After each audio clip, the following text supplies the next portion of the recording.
So ನಮಸ್ತೆ ಎಲ್ಲರಿಗೂ. ನಾನಿವತ್ತು ಹೇಳ್ತಾ ಇರುವಂಥ ಒಂದು ಟಾಪಿಕ್ ಬಂದು ಕೂದಲು ಉದುರುವಿಕೆ.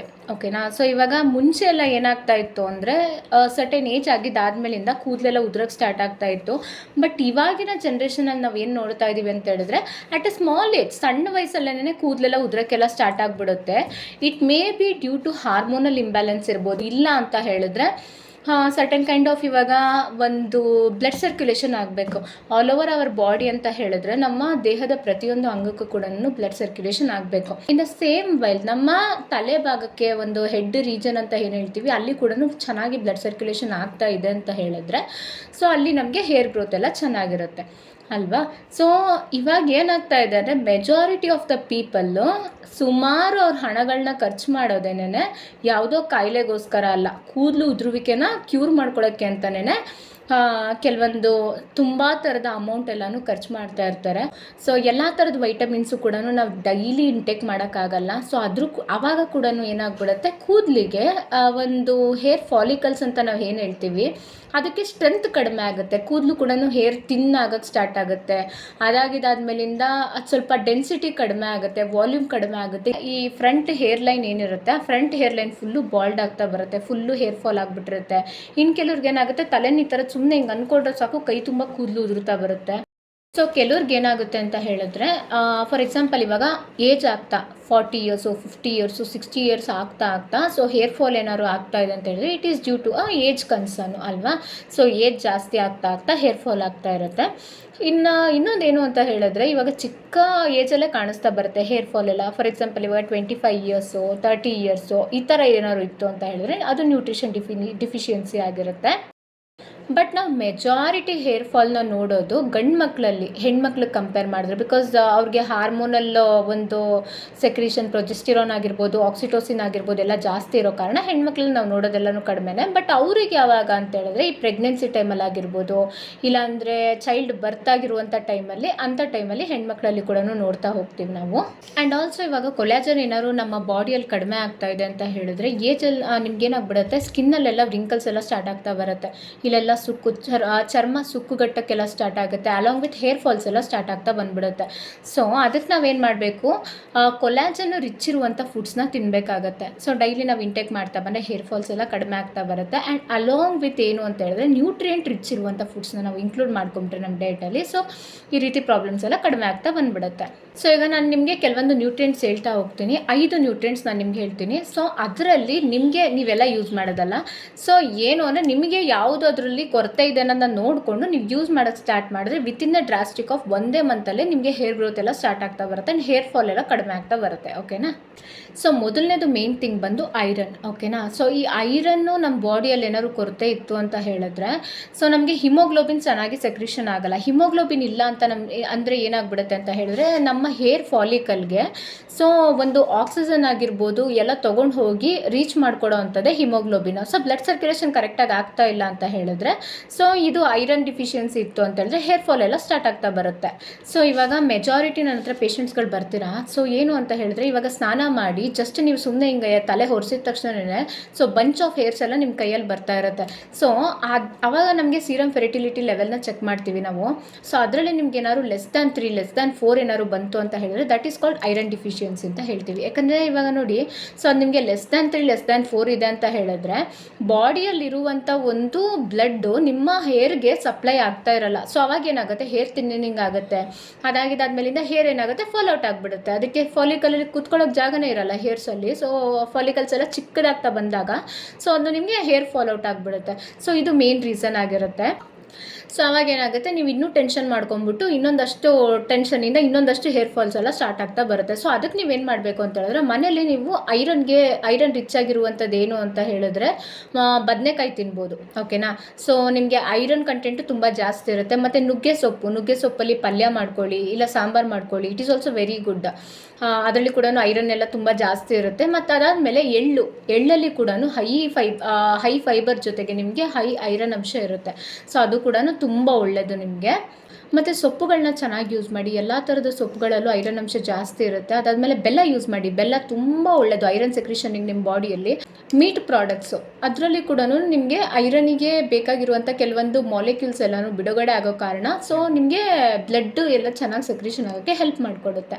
ಫಿಶ್ ಯೂಸ್ ಮಾಡಿ. ಫಿಶಲ್ಲಿ ನಿಮಗೆ ಒಮೆಗಾ 3 ಫ್ಯಾಟಿ ಆಸಿಡ್ಸ್ ಇರುತ್ತೆ ಅಲಾಂಗ್ ವಿತ್ ಐರನ್ ಕಂಟೆಂಟ್ ಇರುತ್ತೆ. ಆ್ಯಂಡ್ ಎಗ್ ಯೂಸ್ ಮಾಡಿ. ಎಗ್ಗಲ್ಲಿ ಕೂಡ ಸುಮಾರು ಐರನ್ ಕಂಟೆಂಟ್ ಇರುತ್ತೆ ನಿಮಗೆ. ಸೊ ಅದರಲ್ಲಿ ಕೂಡ ನಾರ್ಮಲಿಗೆ ಬರೋಕ್ಕೆ ಹೆಲ್ಪ್ ಆಗುತ್ತೆ ಹೇರ್ ಫಾಲ್ ಎಲ್ಲನೂ.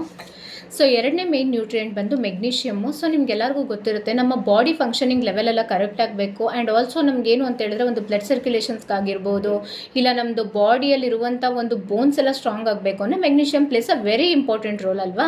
ಸೊ ಈ ಮೆಗ್ನೀಷಿಯಮ್ ಏನು ಮಾಡುತ್ತೆ ಅಂತ ಹೇಳಿದ್ರೆ ನಮ್ಮ ಸ್ಕ್ಯಾಲ್ಪಲ್ಲಿ ಇರುವಂಥ ಒಂದು ಇನ್ಫ್ಲಮೇಷನ್ನ ಕಡಿಮೆ ಮಾಡುತ್ತೆ. ಸೊ ಅವಾಗ ಏನಾಗುತ್ತೆ ನಮ್ಗೆ ಈಸಿಯಾಗಿ ಹೇರ್ಸ್ ಎಲ್ಲ ಗ್ರೋ ಆಗೋಕ್ಕೆ ಈಸಿ ಆಗುತ್ತೆ. ಸೊ ಈ ಮೆಗ್ನೀಷಿಯಮ್ಮು ಬರೀ ನಮಗೆ ಹೇರ್ ಹೆಲ್ತ್ಗೆ ಒಳ್ಳೆಯದಲ್ಲ, ಬೋನ್ಸು ಜಾಯಿಂಟ್ಸ್ನ ಸ್ಟ್ರಾಂಗ್ ಮಾಡಿಕೊಡುತ್ತೆ ಮತ್ತು ಸ್ಟ್ರೆಸ್ ಲೆವೆಲ್ನ ಕಡಿಮೆ ಮಾಡ್ತಾ ಬರುತ್ತೆ. It is also called as A coming ಅಂತ ಹೇಳ್ತೀವಿ ನಾವು ಅದನ್ನ. ಕಾಮಿಂಗ್ ಮಿನರಲ್ ಅಂತ ಹೇಳ್ತೀವಿ. ಅದ್ರ ಜೊತೆ ನಮ್ಮ ಸ್ಟ್ರೆಸ್ ಲೆವೆಲ್ ಎಲ್ಲ ಕಡಿಮೆ ಆಗುತ್ತೆ, ನಿದ್ರೆ ಚೆನ್ನಾಗಿ ಬರೋದಕ್ಕೆ ಹೆಲ್ಪ್ ಆಗುತ್ತೆ. ಅದಾಗಿದ್ದಾದಮೇಲೆ ನಮಗೆ ಐ ಹೆಲ್ತ್ ಆಗಿರ್ಬೋದು, ಕಣ್ಣಲ್ಲಿರುವಂಥ ಒಂದು ರೆಟಿನಾದ ಹೆಲ್ತ್ ಆಗಿರ್ಬೋದು ಮೇಂಟೈನ್ ಮಾಡೋಕ್ಕೆ ತುಂಬಾ ಹೆಲ್ಪ್ ಆಗುತ್ತೆ. ಅಗೇನ್ ಇವಾಗ ನಿಮಗೆ ಮೆಗ್ನೀಷಿಯಮ್ಮು ಯಾವುದರಲ್ಲಿ ಹೆಚ್ಚಾಗಿ ಸಿಗುತ್ತೆ ನಿಮಗೆ ಅಂತ ಕೇಳಿದ್ರೆ ಗ್ರೀನ್ ಲೀಫ್ ವೆಜಿಟೇಬಲ್ಸ್ ಸೊಪ್ಪುಗಳಲ್ಲಿ ನಿಮಗೆ ಚೆನ್ನಾಗಿ ಸಿಗುತ್ತೆ ಮೆಗ್ನೀಷಿಯಮ್ಮು. ಅದ್ರ ಜೊತೆಗೆ ನಟ್ಸ್ ಅಂತ ಹೇಳ್ತೀವಿ, ಬಾದಾಮಿ, ಗೋಡಂಬಿ, ಪಿಸ್ತಾ, ಆಪ್ರಿಕಾಟು, ವಾಲ್ನಟ್ಸು. ಅದಾಗಿದ್ದಾದಮೇಲೆ ಇನ್ನೂ ಸುಮಾರು ಥರ ನಟ್ಸ್ಗಳೆಲ್ಲ ಸಿಗ್ತವೆ. ಅದರಲ್ಲಿ ಕೂಡ ಮೆಗ್ನೀಷಿಯಮ್ ಹೈ ರಿಚ್ ಇರುತ್ತೆ ನಿಮಗೆ. ಫಾರ್ ಎಕ್ಸಾಂಪಲ್ ಇವಾಗ ಪಂಪ್ಕಿನ್ ಸೀಡ್ಸ್ ಅಂತ ಹೇಳ್ತೀವಿ. ಪಂಪ್ಕಿನ್ ಸೀಡ್ಸಲ್ಲಿ ಕೂಡ ನಿಮಗೆ ಹೈ ಮೆಗ್ನೀಷಿಯಮ್ ಕಂಟೆಂಟ್ ಇರುತ್ತೆ.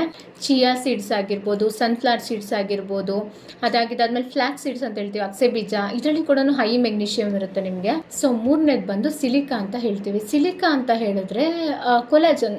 ಏನಂತ ಹೇಳಿದ್ರೆ ಇವಾಗ ನೋಡಿ ಏಜ್ ಆಗ್ತಾ ಯಾಕೆ ನಮಗೆ ಹೇರ್ ಫಾಲ್ ಎಲ್ಲ ಜಾಸ್ತಿ ಆಗ್ತಾ ಹೋಗುತ್ತೆ, ಸ್ಕಿನ್ನಲ್ಲೆಲ್ಲ ಏನಕ್ಕೆ ರಿಂಕಲ್ಸ್ ಎಲ್ಲ ಸ್ಟಾರ್ಟ್ ಆಗ್ತಾ ಬರುತ್ತೆ ಅಂತ ಹೇಳಿದ್ರೆ ಸೊ ದಿಸ್ ಕೊಲಾಜನ್ ಅಂತ ಹೇಳಿದ್ರೆ ಕನೆಕ್ಟಿವ್ ಟಿಶ್ಯೂಸು. ಸೊ ಒಂದಕ್ಕೊಂದು ಜಾಯಿಂಟ್ ಮಾಡಿ ಕನೆಕ್ಟ್ ಆಗುವಂಥ ಟಿಶ್ಯೂಸು ಅಲಾಂಗ್ ವಿತ್ ಏನು ಅಂತ ಹೇಳಿದ್ರೆ ನಮ್ಮ ಸ್ಕಿನ್ ಹೆಲ್ತ್ ಆಗಿರ್ಬೋದು, ಹೇರ್ ಹೆಲ್ತ್ ಆಗಿರ್ಬೋದು ತುಂಬ ಚೆನ್ನಾಗಿ ಮೇಂಟೈನ್ ಮಾಡೋದಕ್ಕೆ ಹೆಲ್ಪ್ ಆಗುತ್ತೆ. ನಾಟ್ ಓನ್ಲಿ ಆ ಸ್ಕಿನ್ ಹೆಲ್ತ್, ಬೋನ್ ಹೆಲ್ತ್ ಆಗಿರ್ಬೋದು. ಆ್ಯಂಡ್ ಆಲ್ಸೋ ನಮಗೆ ಪ್ರತಿಯೊಂದು ಬಾಡಿಯಲ್ಲಿ ಏನೇ ಒಂದು ಫಂಕ್ಷನಿಂಗ್ ಆಗಬೇಕು ಅಂತ ಹೇಳಿದ್ರು collagen place a very important role. Silica high rich ಇರುವಂಥ ಫುಡ್ ಅಂತ ಹೇಳಿದ್ರೆ ಹುರಿಗಡಲೆ ಅಂತ ಸಿಗುತ್ತೆ ನಿಮಗೆ. ಸೊ ಹುರಿಗಡಲೆನ ಯೂಸ್ ಮಾಡೋದ್ರಲ್ಲೂ ಕೂಡ ನಿಮಗೆ ಸಿಲಿಕಾ ಹೆಚ್ಚಾಗಿರುತ್ತೆ. ಆ್ಯಂಡ್ ಕೊಲಾಜನ್ ಪ್ರೊಡಕ್ಷನ್ನ ಕೂಡ ನಿಮ್ಮ ಬಾಡಿಯಲ್ಲಿ ಇಂಪ್ರೂವ್ ಮಾಡ್ತಾ ಬರುತ್ತೆ. ಮತ್ತು ನಾನು ನಿಮ್ಗೆ ಹೇಳೋದೇನು ಅಂತ ಹೇಳಿದ್ರೆ ಇವಾಗ ಯಾವುದೇ ಒಂದು ಆಗಿರ್ಬೋದು, ಇವಾಗ ನೀವು ಹೇರ್ ಕೇರ್ ಪ್ರಾಡಕ್ಟ್ಸ್ಗೆಲ್ಲನೂ ತುಂಬಾ ಖರ್ಚು ಮಾಡ್ತೀರಾ, ಎಷ್ಟೆಷ್ಟೋ ಥೌಸಂಡ್ಸ್ ಆಫ್ ಮನಿನ ಖರ್ಚು ಮಾಡ್ತೀರಾ. ಸೊ ಯಾವುದೋ ಒಂದು ಶ್ಯಾಂಪುಗಾಗಿರ್ಬೋದು, ಜೆಲ್ಸ್ಗಾಗಿರ್ಬೋದು, ಅದಾಗಿದ್ದಾದ್ಮೇಲೆ ಸೀರಮ್ಸ್ಗಾಗಿರ್ಬೋದು. ಸೊ ಇದಕ್ಕೆಲ್ಲ ನೀವು ಖರ್ಚು ಮಾಡೋದ್ರ ಬದಲು ನೀವು ತಿನ್ನುವಂಥ ಆಹಾರದಲ್ಲಿ ಪೌಷ್ಟಿಕಾಂಶ ಇರುವಂಥದ್ದನ್ನ ತಿಂತಾ ಬನ್ನಿ. ಫಾರ್ ಎಕ್ಸಾಂಪಲ್ ಇವಾಗ ಒಂದು ಗಿಡ ಒಣಗೋಗಿದೆ, ಆ ಗಿಡಕ್ಕೆ ನಾವು ಇವಾಗ ಗೊಬ್ಬರ ಹಾಕಿದ್ರೆ ಚೆನ್ನಾಗಿ ಬೆಳೆಯುತ್ತಾ ಅಥವಾ ಗ್ರೀನ್ ಕಲರ್ ಪೇಂಟ್ ಹೊಡೆದ್ರೆ ಚೆನ್ನಾಗಿ ಆಗ್ಬಿಡುತ್ತಾ? ಅದಕ್ಕೆ ನಾವು ಗ್ರೀನ್ ಕಲರ್ ಪೇಂಟ್ ಹೊಡೆದ್ರೆ ಯಾವುದೇ ಕಾರಣಕ್ಕೂ ಸರಿ ಹೋಗಲ್ಲ ಅಲ್ವಾ. ಸೊ ಹೊರಗಡೆಯಿಂದ ನೀವು ಏನೇ ಹಾಕಿದ್ರೂ, ದಟ್ ಮೀನ್ಸ್ ಹೊರಗಡೆಯಿಂದ ನೀವು ಏನೇ ಹಚ್ಚಿದ್ರೂ ಇಟ್ ವಿಲ್ ನಾಟ್ ಇಂಪ್ರೂವ್. ಅದು ಎಲ್ಲಿಂದ ಇಂಪ್ರೂವ್ ಆಗಬೇಕು ಅಂತ ಹೇಳಿದ್ರೆ ನಿಮ್ಮ ಇನ್ನರ್ ಸೈಡಿಂದ ಇಂಪ್ರೂವ್ ಆಗಬೇಕು. ನೀವು ಯಾವುದನ್ನು ತಿಂತೀರಾ, ಯಾವುದು ಆರೋಗ್ಯವಾಗಿರೋದನ್ನ ನೀವು ತಿಂತೀರಾ, ಅದ್ರ ಮುಖಾಂತರ ನಿಮ್ಮ ಹೇರ್ ಗ್ರೋತ್ ಆಗುತ್ತೆ, ಸ್ಕಿನ್ ಹೆಲ್ತ್ ಚೆನ್ನಾಗಾಗುತ್ತೆ ಹೊರತು ನೀವು ಹಚ್ಕೊಳೋದ್ರಿಂದ ಯಾವುದೇ ಕಾರಣಕ್ಕೂ ಸರಿ ಹೋಗಲ್ಲ ಅದು. ಆ್ಯಂಡ್ ಇನ್ನೊಂದು ನಿಮಗೆ ಕಾಸಸ್ ಅಂತ ಬಂದರೆ ಇವಾಗ ನಿಮ್ಮ ಒಂದು ಜನ್ರೇಷನ್ಸ್ ಅಂತ ಹೇಳ್ತೀವಿ, ನಿಮ್ಮ ತಂದೆ ತಾಯಿಯ ಜನ್ರೇಷನಲ್ಲಿ ಯಾರಿಗಾರು ಹೆವಿ ಹೇರ್ ಫಾಲ್ ಆಗ್ತಾಯಿತ್ತು, ನಿಮ್ಮ ತಂದೆಯವ್ರಿಗೇನಾದ್ರೂ ತುಂಬ ಹೇರ್ ಫಾಲ್ ಆಗಿಬಿಟ್ಟು ಸಣ್ಣ ವಯಸ್ಸಲ್ಲೇ ಬಾಲ್ಡಾಗಿ ಕಾಣಿಸ್ತಿತ್ತು ಅಂತ ಹೇಳಿದ್ರೆ ಸೊ ಅದೇ ನಿಮ್ಮ ಒಂದು ಹೆರಿಡಿಟ್ರಿಲಿ ಕೂಡ ಕಂಟಿನ್ಯೂ ಆಗೋಂಥ ಚಾನ್ಸಸ್ ಇರುತ್ತೆ. ಯಾಕಂತ ಹೇಳಿದ್ರೆ ಇವಾಗ ಸೊ ಹೆರಿಡಿಟ್ರಿ ಅದು F1 ಜನ್ರೇಷನಿಗೆ F2 ಜನ್ರೇಷನ್, F ಜನ್ರೇಷನಿಂದ ಅದು ಕಂಟಿನ್ಯೂ ಆಗ್ತಾ ಬರುತ್ತೆ ಅಲ್ವಾ.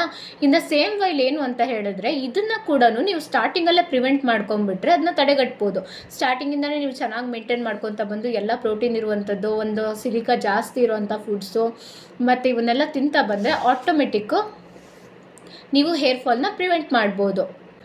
ಆ್ಯಂಡ್ ಇನ್ನೂ ಒಂದು ವೈಟಮಿನ್ ಯಾವುದು ಕೊರತೆ ಆಗಿದ್ರೆ ಹೇರ್ ಫಾಲ್ ಆಗುತ್ತೆ ಅಂತ ಹೇಳಿದ್ರೆ ಜಿಂಕ್ ಡಿಫಿಷಿಯನ್ಸಿ ಅಂತ ಹೇಳ್ತೀವಿ. ಸೊ ಜಿಂಕ್ ಡಿಫಿಷಿಯನ್ಸಿನ ನೀವು ಈಸಿಯಾಗಿ ಐಡೆಂಟಿಫೈ ಮಾಡ್ಬೋದು. ನಿಮ್ಗೆ ಇವಾಗ ನೋಡಿ ನೇಲ್ಸ್ ಎಲ್ಲನೂ ಗಟ್ಟಿ ಇರಲ್ಲ, ಹಿಂಗೆ ಅಂದಿದ ತಕ್ಷಣ ಹಂಗಂಗೆ ಮುರ್ಕೊಂಬರ್ತಾ ಇರುತ್ತೆ. So that is called brittle nails ಅಂತ ಹೇಳ್ತೀವಿ. ಜಿಂಕ್ ನಮ್ಮ ಬಾಡಿಯಲ್ಲಿ ಕೊರತೆ ಇದ್ದಾಗ ಸೊ ಈ ರೀತಿ ನೇಲ್ಸ್ ಎಲ್ಲ ಬ್ರಿಟಲ್ ಆಗ್ತಾ ಬರುತ್ತೆ. ನೀವು ಅದನ್ನ ಟೆಸ್ಟ್ ಮಾಡ್ಕೊಬೇಕು ಅಂತ ಹೇಳಿದ್ರೆ ಒಂದು ಲಿವರ್ ಫಂಕ್ಷನಿಂಗ್ ಟೆಸ್ಟ್ ಮಾಡಿಸ್ಬಿಟ್ರೆ ನಿಮ್ಗೆ ಗೊತ್ತಾಗ್ಬಿಡುತ್ತೆ ಜಿಂಕ್ ಎಲ್ಲ ನಿಮ್ಮ ಬಾಡಿಯಲ್ಲಿ ಜಾಸ್ತಿ ಇದೆಯಾ, ಕಡಿಮೆ ಇದೆಯಾ, ಕೊರತೆ ಇದೆಯಾ, ಅದೆಲ್ಲ ನೀವು ನೋಡ್ಕೊಬೋದು. ಇದೆಲ್ಲದಕ್ಕಿಂತ ಮುಂಚೆ ನೀವು ಫಸ್ಟ್ ಏನು ಮಾಡಬೇಕು, ಒಂದು ಬ್ಲಡ್ ಟೆಸ್ಟ್ ಮಾಡಿಸ್ಬೇಕು. ಯಾವ ಒಂದು ನಿಮಗೆ ವೈಟಮಿನ್ ಡಿಫಿಷಿಯನ್ಸಿನ ಇದೆ ಅನ್ನೋದನ್ನು ನೋಡ್ಕೋಬೇಕಾಗುತ್ತೆ. ಜಿಂಕ್ ಪ್ರಾಬ್ಲಮ್ ಇದೆಯಾ, ಇಲ್ಲ ಅಂತ ಹೇಳಿದ್ರೆ ಇವಾಗ ಐರನ್ ಕೊರತೆ ಇದೆಯಾ, ಸಿಲಿಕಾ ಕೊರತೆ ಇದೆಯಾ, ಒಂದ್ಸರಿ ಡಯಾಗ್ನೋಸ್ ಮಾಡಿಸ್ಕೋಬೇಕಾಗತ್ತೆ. ಫಾರ್ ಎಕ್ಸಾಂಪಲ್ ಇವಾಗ ನೀವು ನೋಡಿ ಹೊರಗಡೆ ಮಾರ್ಕೆಟಲ್ಲೆಲ್ಲನೂ ಬಯೋಟಿನ್ ಟ್ಯಾಬ್ಲೆಟ್ಸ್ ಎಲ್ಲ ಬರ್ತಾ ಇದೆ. ಫಸ್ಟ್ ಆ್ಯಂಡ್ ಫಾರ್ಮೋಸ್ಟು ಯಾರೇ ಹೇರ್ ಫಾಲ್ ಆಗ್ತಾಯಿದ್ರು ಹೋಗ್ಬಿಟ್ಟು ಸುಮ್ಮನೆ ಬಯೋಟಿನ್ ಟ್ಯಾಬ್ಲೆಟ್ಸ್ನ ತೊಗೊಬಿಡ್ತೀರಾ. You should not do that. ಯಾಕಂತ ಹೇಳಿದ್ರೆ ಇವಾಗ ನೀವು ಬಯೋಟಿನ್ ಟ್ಯಾಬ್ಲೆಟ್ಸ್ ತೊಗೋತೀರಾ, ಓಕೆನಾ. ಸೊ ನಿಮ್ಮ ಬಾಡಿಯಲ್ಲಿ ಬಯೋಟಿನ್ ಕೊರತೆ ಇದ್ದಾಗ ಹೇರ್ ಫಾಲ್ ಏನೋ ಸ್ಟಾಪ್ ಆಗುತ್ತೆ. ನಿಮ್ಮ ಬಾಡಿಯಲ್ಲಿ ಬಯೋಟಿನ್ ಬಿಟ್ಟು ಐರನ್ ಡಿಫಿಷಿಯನ್ಸಿ ಇತ್ತು ಅಂತ ಹೇಳಿದ್ರೆ ನೀವು ಬಯೋಟಿನ್ ತೊಗೊಂಡ್ರೆ ಅದು ಹೇರ್ ಫಾಲ್ ಸ್ಟಾಪ್ ಆಗುತ್ತೆ ಅನ್ನೋ ಅಲ್ವಾ. ಸೊ ಯಾವುದು ನಮ್ಮ ಬಾಡಿಯಲ್ಲಿ ಕೊರತೆ ಇರುತ್ತೋ ಸೊ ನಾವು ಅದನ್ನೇ ಹಾಕಬೇಕಾಗುತ್ತೆ ಬಾಡಿಗೆ ಅಲ್ವಾ. So you have to undergo one blood test. So next foremost important thing ಅಂತ ಹೇಳಿದ್ರೆ ವೈಟಮಿನ್ ಡಿ ಅಂತ ಹೇಳ್ತೀವಿ. ಸೊ ಈ ವೈಟಮಿನ್ ಡಿ ಕೊರತೆ ಫಸ್ಟ್ ಆಫ್ ಆಲ್ ನಿಮ್ಗೆ ಎಲ್ಲಿಂದ ಬರುತ್ತೆ ಅಂತ ಹೇಳಿದ್ರೆ ಸನ್ಲೈಟ್. ಬೆಳಗಿನ ಒಂದು ಸೂರ್ಯನ ಕಿರಣ ಯಾವಾಗ ನಿಮ್ಮ ಬಾಡಿಗೆ ಸಿಗಲ್ಲ, ಸೊ ಅವಾಗ ನಿಮ್ಗೆ ಈ ರೀತಿ ವೈಟಮಿನ್ ಡಿ ಎಲ್ಲ ಕೊರತೆ ಆಗ್ತಾ ಬರುತ್ತೆ. So not even just hair health, ನಿಮಗೆ ಇವಾಗ ಕೆಲವೊಂದು ಬಾಡಿಯಲ್ಲಿ ಸುಮಾರು ಥರದ ಒಂದು ಬಾಡಿ ಫಂಕ್ಷನಿಂಗ್ ಆಗಬೇಕು, ಕೆಲವೊಂದು ಆರ್ಗನ್ಸ್ ಎಲ್ಲ ವರ್ಕ್ ಆಗಬೇಕು ಅಂತ ಹೇಳಿದ್ರೆ ವೈಟಮಿನ್ ಡಿದು ನಿಮಗೆ ಒಂದು ಬಾಡಿಗೆ ತುಂಬ ಅವಶ್ಯಕತೆ ಇರುತ್ತೆ. ಫಾರ್ ಎಕ್ಸಾಂಪಲ್ ಇವಾಗ ನೋಡಿ, ನಮ್ಮ ಬಾಡಿಯಲ್ಲಿ ಇರುವಂಥ ಒಂದು ಬೋನ್ಸ್ ಸ್ಟ್ರಾಂಗ್ ಆಗಬೇಕು ಅಂದರೆ ಇಟ್ ನೀಡ್ಸ್ ಸಮ್ ಕ್ಯಾಲ್ಶಿಯಂ ಅಲ್ವಾ. ಸೊ ಆ ಕ್ಯಾಲ್ಶಿಯಂ ಬಂದು ನಿಮ್ಗೆ ಎಲ್ಲಿಂದ ಸಿಗುತ್ತೆ, ವಿಟಮಿನ್ ಡಿ ಅಬ್ಸಾರ್ಪ್ಷನ್ ಚೆನ್ನಾಗಿದ್ದಾಗ ಮಾತ್ರ ನಿಮ್ಗೆ ಕ್ಯಾಲ್ಶಿಯಂ ಅಬ್ಸಾರ್ಪ್ಷನ್ ಚೆನ್ನಾಗಾಗುತ್ತೆ. ಸೊ ವೈಟಮಿನ್ ಡಿ ತುಂಬ ಇಂಪಾರ್ಟೆಂಟು ನಮ್ಮ ಬಾಡಿಗೆ. ಕೆಲವರಿಗೆ ಫ್ಯಾಟಿ ಲಿವರ್ ಪ್ರಾಬ್ಲಮ್ಸ್ ಇರುತ್ತೆ. ಸೊ ಈ ರೀತಿ ಪ್ರಾಬ್ಲಮ್ಸ್ ಇರೋದಾಗಿರ್ಬೋದು. ಕೆಲವೊಂದು ಸರಿ ನೀವು ಬಿಸಿಲಿಗೆ ಹೋಗೋಕ್ಕಾಗಲ್ಲ, ಎಳೆ ಬಿಸಿಲಲ್ಲಿ ಸಿಗಲ್ಲ ನಿಮಗೆ. ಸೊ ಅದರಿಂದ ಕೂಡ ನಿಮಗೆ ವೈಟಮಿನ್ ಡಿ ಡಿಫಿಷಿಯನ್ಸಿ ಬರ್ಬೋದು. ಸೊ ನೀವೇನು ಮಾಡಬೇಕು, ಇದೆಲ್ಲ ವೈಟಮಿನ್ ಡಿ ಡಿಫಿಷಿಯನ್ಸಿ ಎಲ್ಲ ನಿಮ್ಗೆ ಏನಾಗುತ್ತೆ ಅಂತ ಹೇಳಿದ್ರೆ ನಿಮಗಿದೆಲ್ಲ ಕ್ಯೂರ್ ಆಗೋದೆ ಒಂದು ಮೀಟ್ ಸೋರ್ಸಿಂದ, ನಾನ್ ವೆಜಿಟೇರಿಯನ್ ಸೋರ್ಸಿಂದ. ಇದೆಲ್ಲ ನಿಮಗೆ ವೆಜಿಟೇರಿಯನ್ನಲ್ಲಿ ಸಿಕ್ಕೋದಿಲ್ಲ. So because vitamin D is a fat soluble ಅಲ್ವಾ. ಸೊ ನಿಮ್ಗೆ ಅದಕ್ಕೆ ನಾನ್ ವೆಜ್ಜೇ ನೀವು ತೊಗೊಳ್ಬೇಕಾಗತ್ತೆ. ಸೊ ಇಲ್ಲ ಅಂತ ಹೇಳಿದ್ರೆ ಕೆಲವೊಂದು ಟ್ಯಾಬ್ಲೆಟ್ಸ್ ಬರುತ್ತೆ ವೈಟಮಿನ್ ಡಿ ರಿಲೇಟೆಡು. ಸೊ ಅದನ್ನು ನೀವು ತೊಗೊಂಡ್ರೆ ಕಂಪ್ಲೀಟ್ ಕ್ಯೂರ್ ಆಗುತ್ತೆ. ಸೊ ನಿಮಗೆ ಹೇರ್ ಫಾಲು ಕನ್ಸರ್ನ್ ಇರುವಂಥವ್ರು ನನ್ನ ಹತ್ರ ಬಂದು ಕೇಳಿರೋ ಕಾರಣ ನಾನು ನಿಮಗೆ ವಿಡಿಯೋ ಮಾಡ್ತಾ ಇದ್ದೀನಿ. ಸೊ ನಿಮಗೆ ಈ ವಿಡಿಯೋ ಕ್ಲಾರಿಟಿ ಸಿಕ್ಕಿದೆ ಅಂತ ಅಂದ್ಕೊತೀನಿ. ಹೇರ್ ಫಾಲ್ಗೆ ಏನು ಮಾಡಬೇಕು, ಹೇಗೆ ಪ್ರಿವೆಂಟ್ ಮಾಡ್ಕೋಬೇಕು ಅನ್ನೋದು. ಸೊ ಮತ್ತೆ ನಾನು ನಿಮಗೆ ನೆಕ್ಸ್ಟ್ ವಿಡಿಯೋದಲ್ಲಿ ಸಿಗ್ತೀನಿ. Thank you.